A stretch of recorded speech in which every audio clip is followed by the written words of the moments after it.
Likod niyo, likod ni Rog.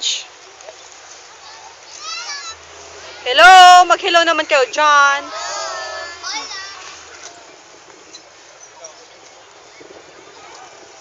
Okay, they're getting near. Doon na yung station. Yun na yung boat.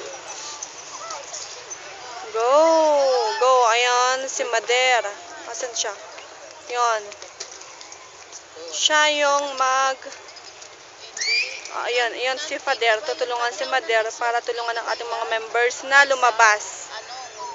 Okay. Okay. Ilang minutes.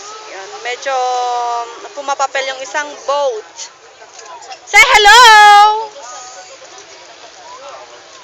Okay.